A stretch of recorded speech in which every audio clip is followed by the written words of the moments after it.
Good morning, everybody. Welcome to today's devotion for November 22nd. Today's titled, The Older Brother. The Bible reading is from Luke chapter 15, verses 11 to 13, and then 17 to 24.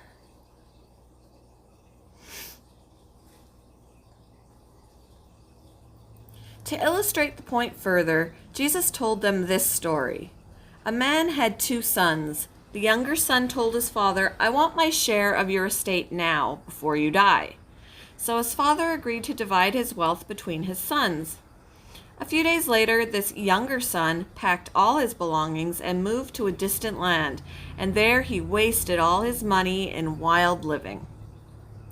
When he finally came to his senses, he said to himself, "At home, even the hired servants have food enough to spare, and here I am dying of hunger.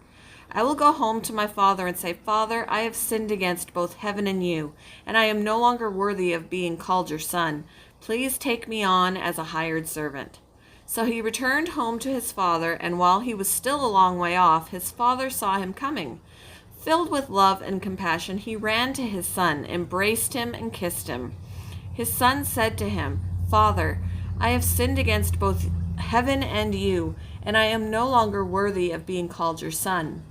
But his father said to the servants, "Quick, bring the finest robe in the house and put it on him. Get a ring for his finger and sandals for his feet, and kill the calf we have been fattening. We must celebrate with a feast, for this son of mine was dead and has now returned to life. He was lost, but now he is found." So the party began.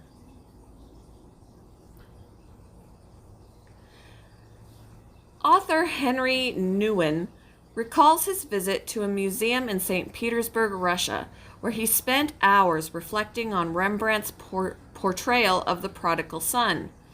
As the day wore on, changes in the natural lighting from a nearby window left Nouwen with the impression that he was seeing as many different paintings as there were changes of light.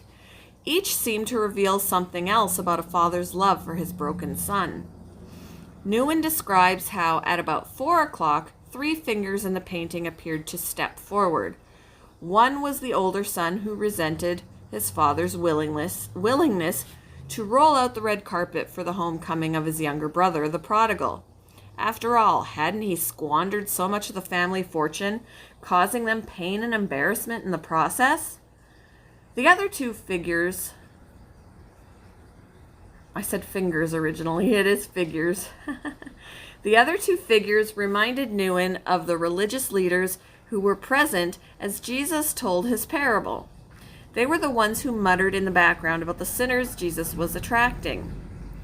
Nouwen saw himself in all of them, in the wasted life of his youngest son, in the condemning older brother and religious leaders, and in a father's heart that's big enough for anyone and everyone.